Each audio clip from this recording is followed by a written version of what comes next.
नमस्कार दोस्तों। मानो तो मैं गंगा माँ हूँ, ना मानो तो बहता पानी। युग युग से मैं बहती आई नील गगन के नीचे। मेरी लहर लहर पर लिखी है इस देश की अमर कहानी। जी हाँ, दक्षिण की गंगा कहने वाली माँ गोदावरी त्रेता युग के रामायण की उन कहानियों की गवाह है जहाँ प्रभु रामचंद्र, माता सीता और लक्ष्मण जी ने अपना वनवास का समय बिताया था। आज हम आपको लेकर चल रहे हैं नासिक के हृदय पंचवटी के एक दिव्य यात्रा पर, और हम दर्शन करेंगे गोदावरी के पावन तटों के, रहस्यमय कुंडों के और उन प्राचीन मंदिरों के जो अपनी वास्तुकला और आस्था के लिए प्रसिद्ध है। तो चलिए इस आध्यात्मिक यात्रा की शुरुआत करते हैं। हमारी यात्रा की शुरुआत होती है नासिक की आत्मा यानी गोदावरी के पात्र से। अब ये जो विशाल तट देख रहे हैं इसे ही गोदा तट कहा जाता है। यहाँ की हवा में एक अलग सुकून है। बहुत सारी पत्थर की सीढ़ियाँ चढ़ने पे हम आए हैं अति प्राचीन गौराराम मंदिर में। श्री राम, सीता और लक्ष्मण जी की यहाँ ये सुंदर मूर्तियाँ हैं। ये मूर्तियाँ संगमरमर से बनी हुई है, इसीलिए इसे गौराराम कहा जाता है। इसकी वास्तुकला पारंपर है और मूर्तियाँ बहुत ही सुंदर है। यह है यशवंत महाराज मंदिर। एक शासकीय अधिकारी ऊपर की उन्होंने मानव की ऐसी सेवा की तो उन्हें लोगों ने ईश्वर का दर्जा दिया। उन्हें देव मामलेदार भी कहा जाता है। थोड़े आगे जाते ही हमें दिखता है पानी का एक बहुत विशाल तालाब। ये है लक्ष्मण कुंड।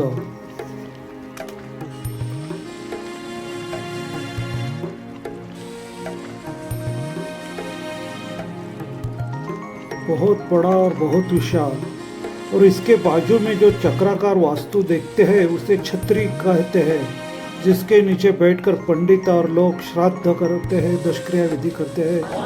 बाजू में है महात्मा गांधी की जो बापू के निधन के बाद स्मरणार्थ उन्हें समर्पित की गई है। अब हम आए हैं राम कुंड के प्रांगण में।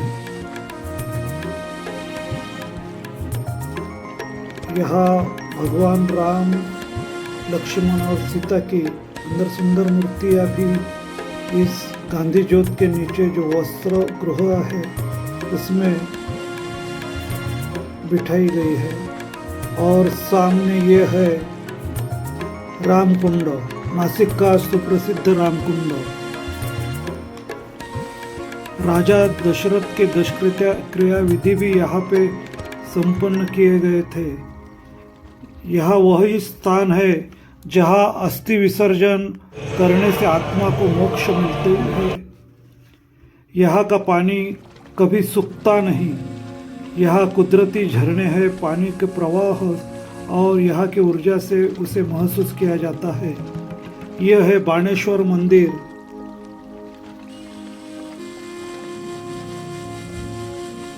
शिवलिंग स्थापित है। और ये है गौतमी गोदावरी मंदिर, जिसे 12 साल के बाद जब सिंहस्थ कुंभ आता है उसी वक्त ये इस मंदिर का द्वार खोला जाता है, अन्यथा वो हमेशा बंद रहता है। यह है पातालेश्वर मंदिर। देखिए ये है सीता कुंड। राम कुंड के बाजू में ही ये स्थित है। यहाँ पे हमने कुछ दिए जलाए।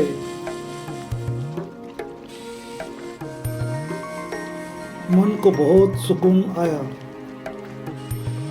उसके आगे है हनुमान कुंड के पास दुतोंड्या मारुति। वर्षा ऋतु में जब बाढ़ आती है तो उसका अनुमान दुतंड्या हनुमान कितना डूबता है उससे लगाया जाता है। उसके बाजू में यह जो भव्य किले जैसी इमारत आप देख रहे हैं वो है नारोशंकर का मंदिर। इसे चारों ओर की दीवारों पर इसे एक किले का रूप देती है और इसके ऊपर लगा वह विशाल अब हम आए हैं कपालेश्वर शंकर का घंटा कहा एक अनोखा मंदिर है जहाँ नंदी बैल नहीं है। ऐसा कहा जाता है कि ब्रह्मा के पांचवें मुख ने जब शिव की निंदा की तो शिव ने ब्रह्मा का वो मुख काट दिया था। तो ब्रह्म हत्या के लिए दोष से मुक्ति का मार्ग उस वक्त नंदी ने दिखाया था। इसलिए यह नंदी जो है वो गुरु के रूप में पूजा जाता है। इसलिए यह नंदी शंकर के सामने या शिवलिंग के सामने नहीं है, उसे गुरु रूप के में पूजा जाता है। बहुत सुंदर ये मंदिर है, काले पत्थर से इसकी वास्तुकला देखने लायक है।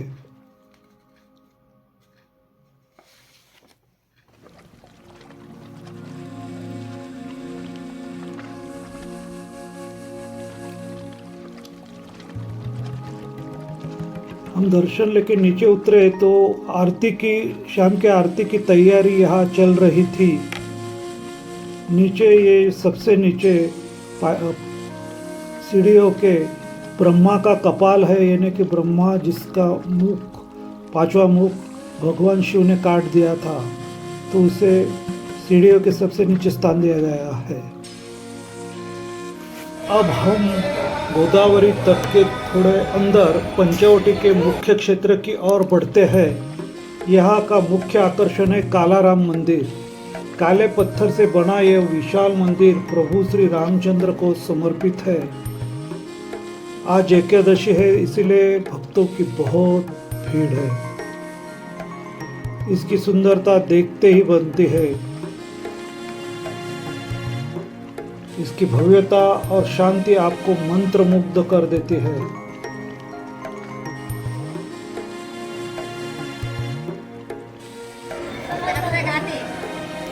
कलाकृतियां देखिए कितनी सुंदर तरह से उकेरी गई है।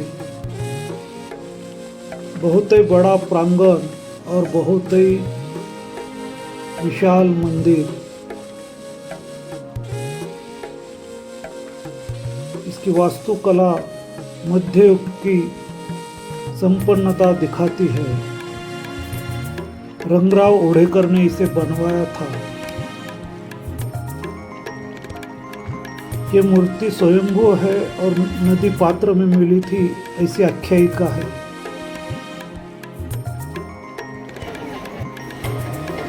ये वासुदेव लोक है जो सुबह आके लोगों को भगवान का नाम लेकर उठाते हैं।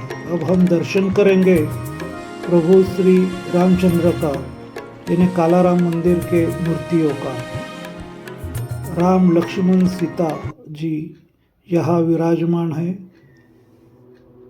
मूर्तियों का कलर काला है, इसलिए इन्हें कालाराम मंदिर कहा जाता है। बहुत ही सुंदर, मन को सुकून देने वाला।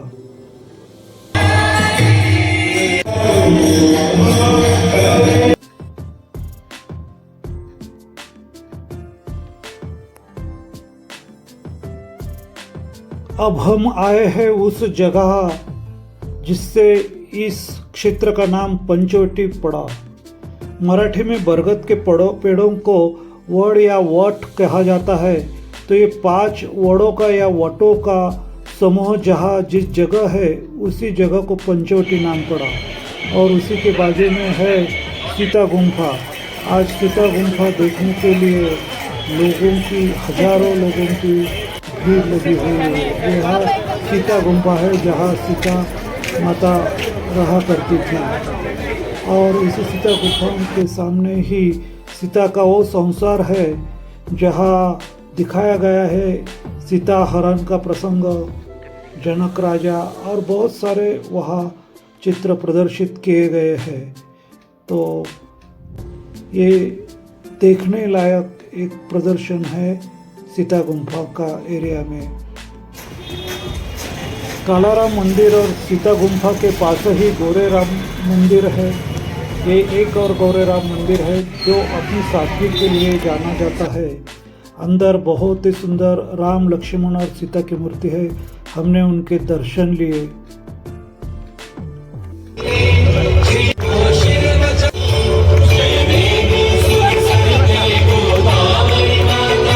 तिकडे बघा, तिकडेच बघा.